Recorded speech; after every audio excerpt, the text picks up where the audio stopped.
Got it. All right. So we're going to introduce our guest, Richard George, along with being an avid golfer. We're going to share here's some ideas on strategic planning, how to do some good practices, and have a conversation afterward. So that whether we're doing them weekly, monthly, quarterly, annually, Richard's got some ideas on how to best run your business. Richard, it's all yours. Thanks, Hal. First of all, thank you guys for giving me the opportunity to present to you guys today.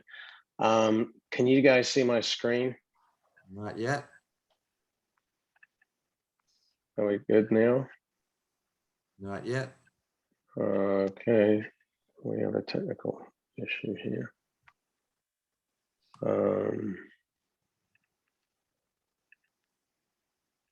Okay, so just to give you a very quick overview of my career, I'm a founding partner of RG&B Consulting Services in Acworth, Georgia. We're an advisory firm that represents the Alternative Board, otherwise known as TAB. We help business owners and CEOs evaluate and build their experiences or businesses strategically. I've personally got 30 years of business experience working both internationally and here in the United States. My corporate experience is centered around P&L management, product marketing, developing sales and distribution networks, and leading strategic planning and acquisition strategies. I had a tenured career with PFE, initially in sales management. That's what brought me to the US. Then as a CEO for the North America operations for 15 years. Then we were acquired by a large French company. I was part of the acquisition team, and then served as vice president for them of their distribution strategy and acquisitions for North America, and maintained responsibility for, of all things, Central America and the Caribbean, which kept me traveling a little bit. I was educated in the UK and majored in business and communications. Today, we're here to talk about strategic planning, which is close to my heart because of the practices and businesses I represent out there. And, you know, if there's probably a key driver for why I do what I do today, it's because of the fact that I've seen this need out there in the marketplace with business owners that struggle with this conflict of, is a business pulling them? And, you know, to put that in a key question, can you say that your personal and business life are in harmony and that you are on the path to achieving your goals? I mean, that is such a fundamental element for me with the clients I work with. A lot of them are in businesses that are starting to rule them. They find themselves in situations where their business is not aligned with their personal vision. And instead of working on their business, they spend most of their time working in it. I'm sure you guys have come across that either with clients you have or with your own situations where the business morphs into this entity and it starts dictating to you rather than you actually driving your path to your own personal goals. So when I encountered TAB had a specific view of this and they called it SBL.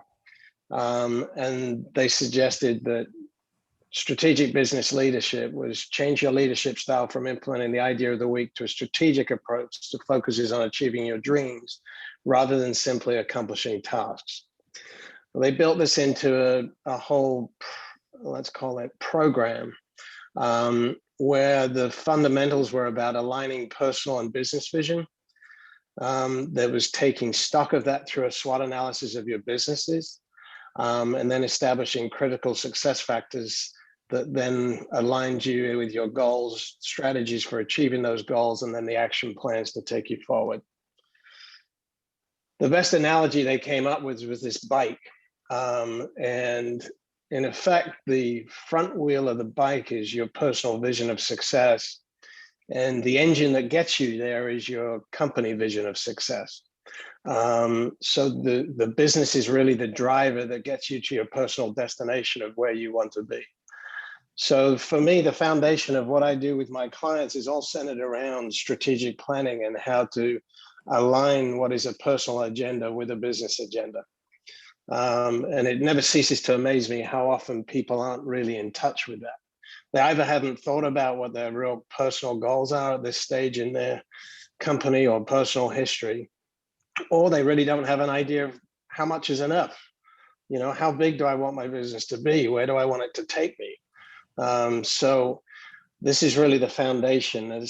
We put it into these simple terms of a 5-step value wheel where you align the first step being vision, your SWOT analysis, the plan itself, and then 4, making it happen, and then how to really turn the wheel going forward. So when we think of a look in the mirror, and we start to, I mean, obviously, I think most of you are familiar with SWOT analysis, but when it really comes down to the plan, after being through that look in the mirror and reflecting on your strengths, your weaknesses, your opportunities, and the threats that you face, it becomes a lot easier to prioritize your objectives and channel those around really what end up being maybe 1, maybe 2 or 3 critical objectives. And then effectively setting strategies to execute and achieve those goals, and then defining the action plans that are around them. And now, in my experience, the bit that most people struggle with, they get through the SWOT analysis, they get through the goal setting, and then we get to strategies and actions, and it starts fizzling out. So the role I play largely with my clients in particular is helping them focus on that strategic impact and building the action plans that take them forward. Effectively introducing a degree of accountability into the program. Action plans obviously need to be smart. It's amazing how many times people forget that bit. The bit about making it happen, I think, sometimes prompting people thinking out of the box about the way that the business functions on a day-to-day basis is a good reflection. And like Uli said, I mean, sometimes you need to revisit regularly. In marketing strategies, marketing strategies constantly need to be fine-tuned. But effectively, we're creating a results-oriented culture that is measuring specifically and tangibly what progress they're making on those plans. And a key component, which I can't emphasize enough, is introducing a level of accountability across the board for the execution of those plans and implementing of those actions. So I'd leave you today with a few parting questions. I mean, what do you want your company to look like in 5 to 10 years into the future, and why? Is your business running you, or are you running your business? And does your current involvement in the business match your desire to be involved? It never ceases to amaze me that sometimes without the prompt, people don't really reflect on that.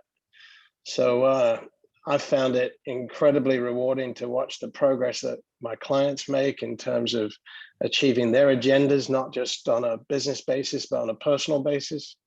And that's how I landed in this, and just appreciate the opportunity today to share this with you. All right, great points. So let's leave that open for some really good I think there's some good conversations, and I'm kind of curious, Richard, does anybody have any questions before I ask? What was the ideal size clients that you serve? Jane was asking in chat.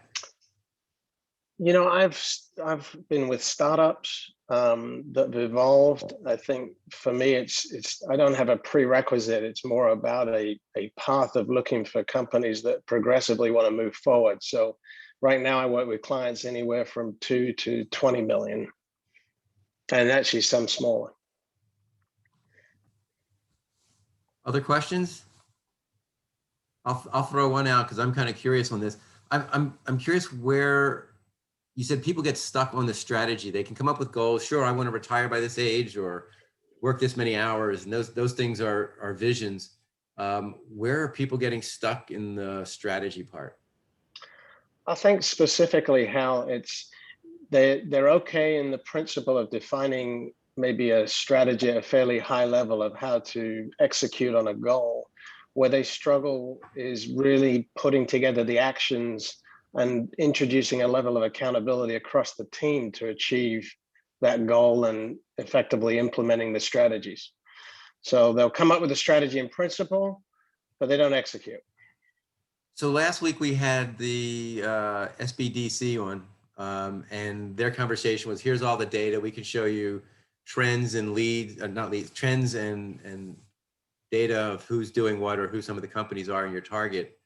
So I guess the real question then is, if you can make a strategy, your point, more than once today was about accountability.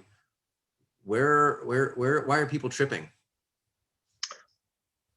They're either tripping because they're too busy working all of the strategies, the buck stops with them, and they don't have enough strength in the permeation of the strategies and actions down to the other team members. So that all ends up back on their lap. So eventually it doesn't get done because they're too busy.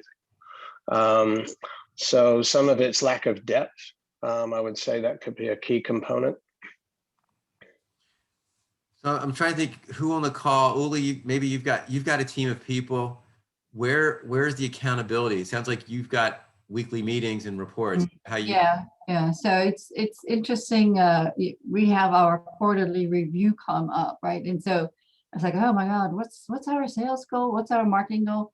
We do have a marketing company, and they do have an agenda and goals. And sometimes but for me, it's just difficult to remember that, oh, they're doing it. They're on target. They have it covered. So I think sometimes for me as a business owner, I just stress too much, and micromanagement may be an issue there. But so your accountability comes because you've got a partner in your marketing company to help. For sure, yes. And then I trust the project managers to do their job. I check the our project management tool. I look at the statistics and make sure that things get done. So there is a lot of trust along the way. You give somebody a job and you trust that they do it. Leslie or Jared, where, because you guys are in groups, where's the accountability coming from? Who's driving accountability?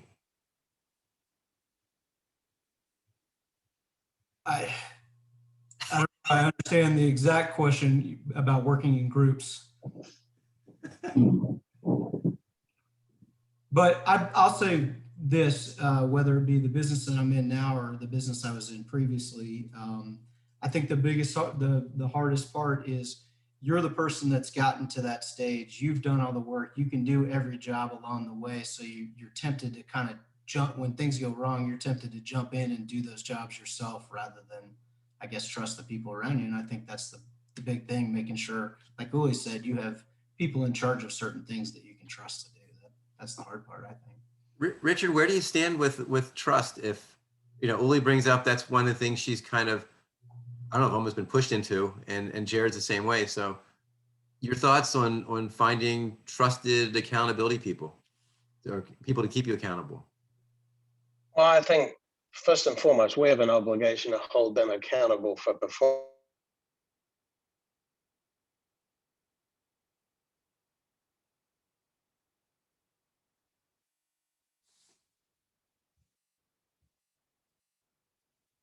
Oh, mine froze. So if they're not a reliable partner that you can trust on delivery of a result or a strategic objective, then they need to be coached out the door. Amen on coaching out the door. Oh, they're procrastinators at best. Jane, go ahead. Yeah, I had a question, Richard. I really appreciate all the content. I was curious, having the right people in the right seats, right, and having your leadership team, how often are you having to sort of undo some of those fundamental pieces, I guess, of having the right people in the right seats, the right teammates, in order to then be able to then trust the folks that are on your team, and then to then, I guess, have that, it's almost kind of like a belief system that you have to you either believe that you have a system of accountability, you've got your compass set with your strategic plan and all your decisions that you make. Does it support our end goal? And if not, it's the whole project and portfolio management, I guess, mindset. But when you are working in the business versus on the business, it's hard, especially those 2 to 20 million, size companies where you're wearing every hat. And so I'm curious, how do help people, know what they don't know in order to Right. then have those aha moments that having that partner like you, Richard, can be game changing for them personally, professionally, with balance and all that. So that was Sure. a lot of in one question. Sorry, but I just Sure. great Yeah, content. no, I mean, I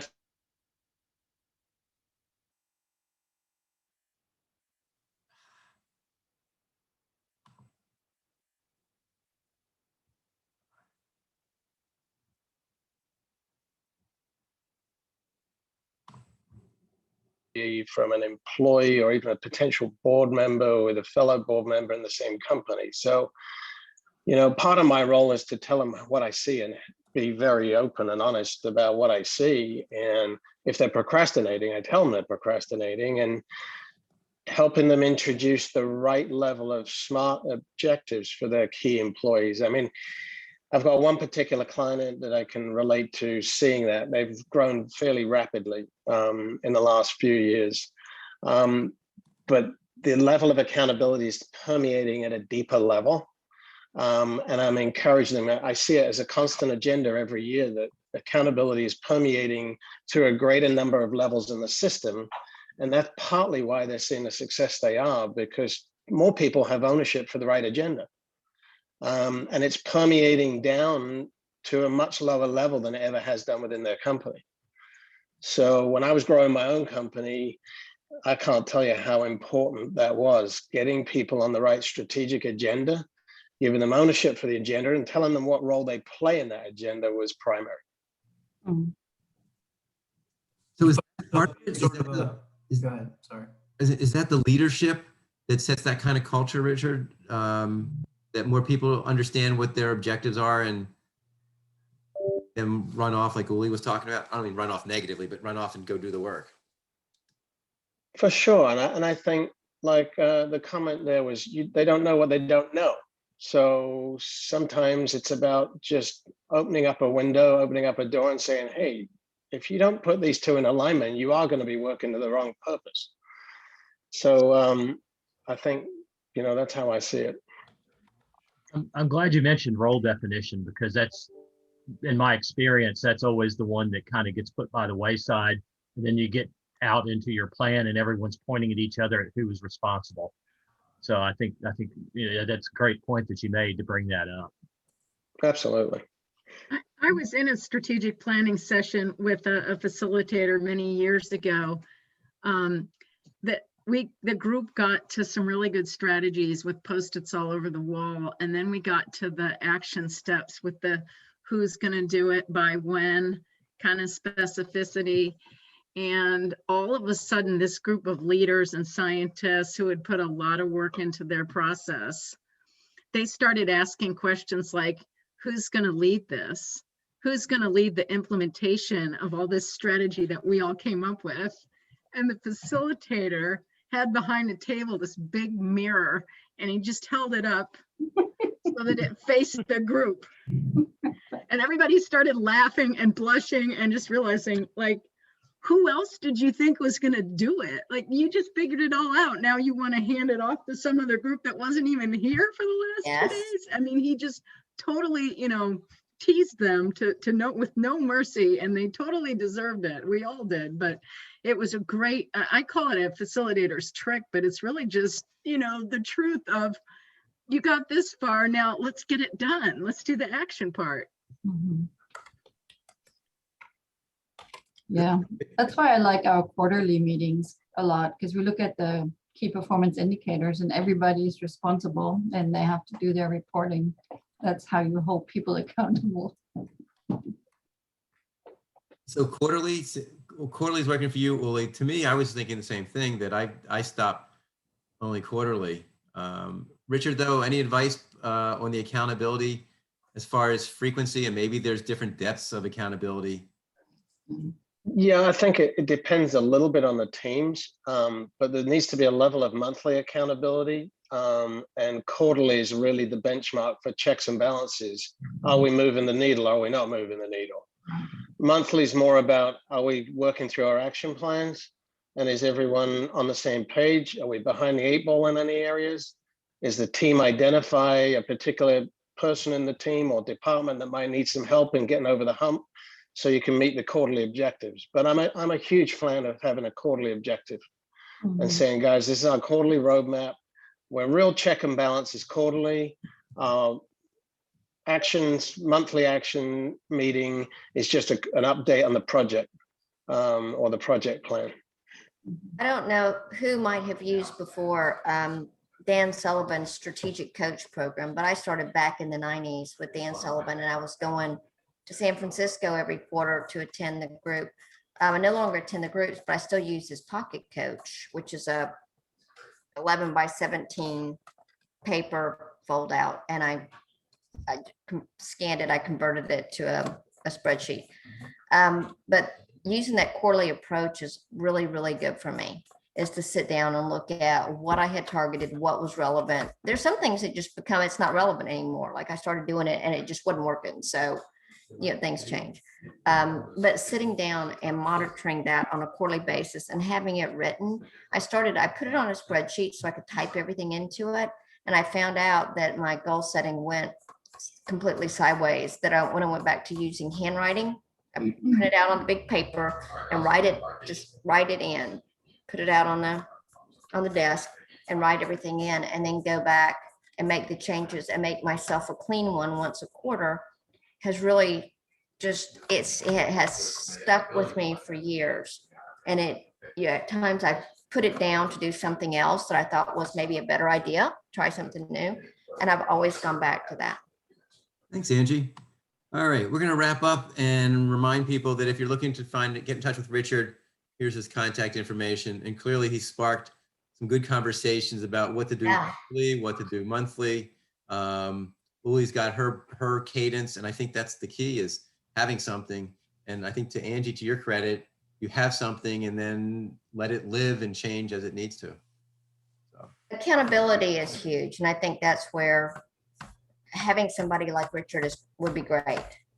I'm just fearful that if you work with Richard, he comes in with a golf club and like smacks you with it if it's not.